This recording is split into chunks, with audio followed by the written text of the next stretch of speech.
What a weekend of wrestling did we have this past weekend, ladies and gentlemen. Guys, this is why we are wrestling fans. We had NXT Great American Bash. We had AEW All In. We had Saturday night's main event. And we had the all-women's premium live event for the second time ever in the WWE Evolution. And out of all we saw this past weekend, Evolution was my favorite ever. It blows out All In even. All In was incredible. And All In was an incredible wrestling pay-per-view.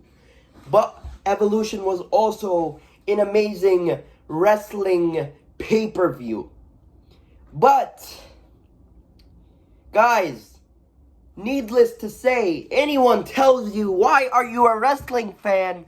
Show them this weekend full of wrestling and they'll have to understand. Anyway, guys, Atlanta, Georgia brought it this weekend for the WWE. The crowd was incredible. They showed out and showed up. Incredible stuff.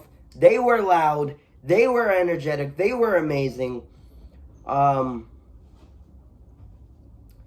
Nothing else to say about the crowd, but, I mean, before I get into the WWE stuff, AEW All In was incredible as well. Mercedes Moné taking on Timeless Toni Storm for the AEW Women's World Championship. Timeless Toni Storm finally putting an end to the money train. It was an incredible match, back and forth. Statement maker, Toni Storm and Mercedes Moné literally killed each other. Also, we got Adam Page taking on Jon Moxley in the main event for the AEW World Championship, and the fork to the head, the bed of nails, the table spots, the table with the barbed wire. Everything about this match was incredible, and the ending where Page literally choked out Jon Moxley to the point where he had to quit. And if he didn't quit, he would have died on the spot. Just an incredible match. My favorite wrestling match of the whole year. I don't care what anybody says. That was incredible. And Adam Page literally just, he won it. He won his AEW championship back. Incredible match. Incredible pay-per-view. But WWE also brought it tonight. Saturday night's main event was pretty good. It furthered storylines. It had amazing wrestling matches. It furthered storylines as it did what it did all it had to do, and that's all I appreciate from it. Atlanta, Georgia was incredible.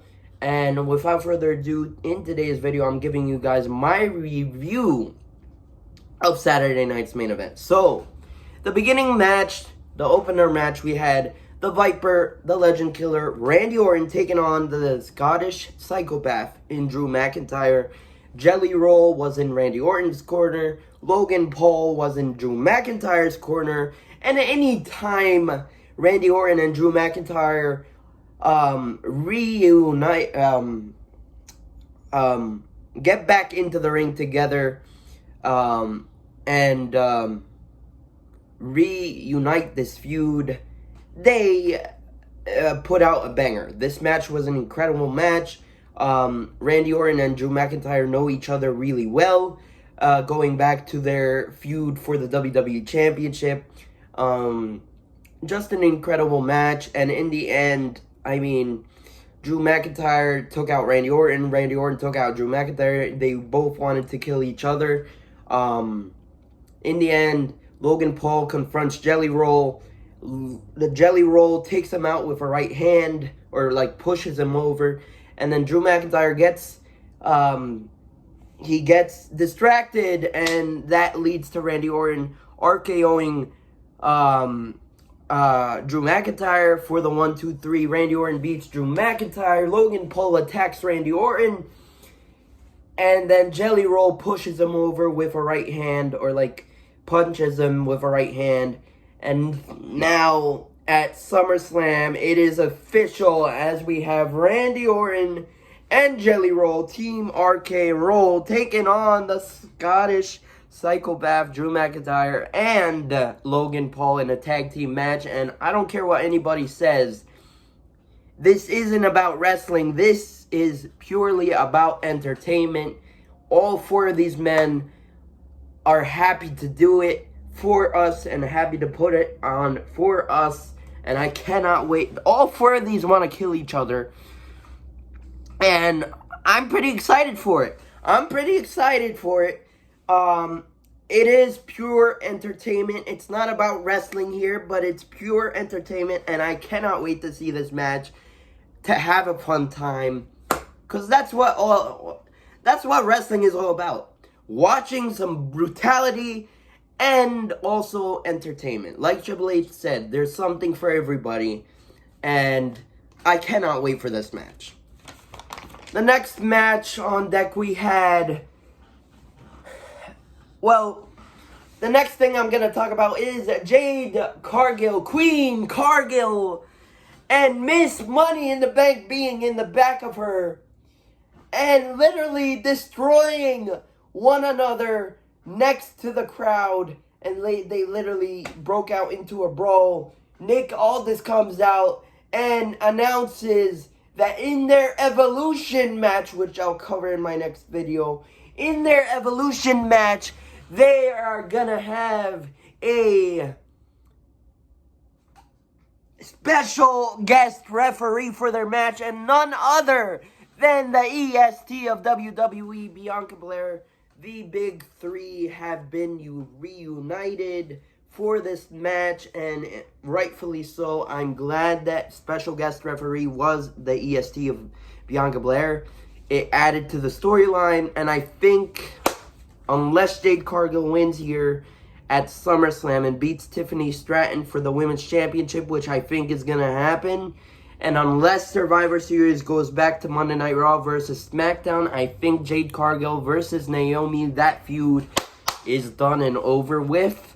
But that was just incredible. And the next match on here we had for the United States Championship, Solo Sikoa defending his United States Championship with his NFTs in his corner against his older brother in Jimmy Uso. And this is where a lot of WWE fans would have loved to see Jimmy Uso win his first ever singles championship. This was his first singles championship opportunity, and it was a pretty good match, I'm not gonna lie. The NFTs had to get involved.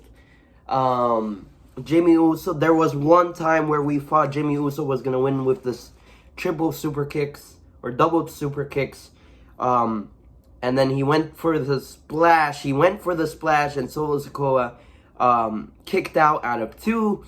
And then, in the end, Solo Sikoa went for the roll-up, and Tonga Hikuleo helped him out. And that's how Solo Sikoa retained his United States Championship. And then, at the end of the match, so Solo Sikoa retained his United States Championship, but at the end of the match, all his NFTs took out Jimmy Uso. Also, Jimmy Uso took them out with a flying splash onto everyone in the ringside area. And then in the end, yes, the NFTs took Jimmy Uso out, destroyed him, and Jacob Fatu, the Samoan werewolf, comes out for Jimmy Uso's aid and literally takes out every one of the NFTs, including Solo Sikoa and Hikuleo.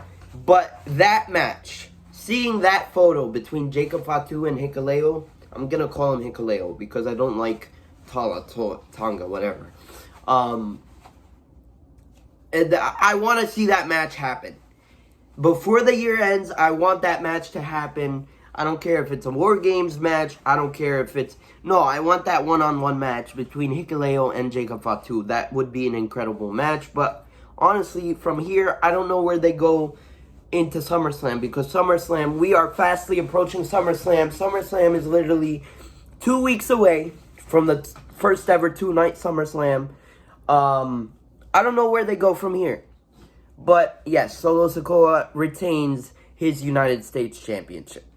The next match we had LA Knight, the megastar LA Knight, taking on Mr. Money in the Bank, Seth freaking Rollins. And this match was pretty good up until Seth Rollins went for the corkscrew off the ropes, taking out LA Knight, and then busting out his knee tweaks, and it looked pretty serious. It looked very serious. I just really hope that Seth Rollins is okay. My thoughts and prayers go out to him, and injuries are horrible. Injuries, no one should go through an injury, and they unfortunately do happen. And I just really hope Seth Rollins is okay, and nothing about this is serious. Triple H, in the post-show of Evolution, said that it's still ongoing process, and tonight on Monday Night Raw, they're going to have Seth Rollins do MRIs, and there's a possibility that he's going to be there to address the WWE Universe and address his Money in the Bank briefcase and everything. But, I mean, I really hope Seth Rollins is okay, and nothing about this is serious, but it did look serious, and I just hope he's going to be okay and recover from this fast. But it's crazy to think that WWE, in the span of 2 months, they lost two of their important WWE superstars ever. And Liv Morgan was supposed to be a part of Evolution in a big way, in a big feud against Nikki Bella, the WWE Hall of Famer, but because of injuries, she was out.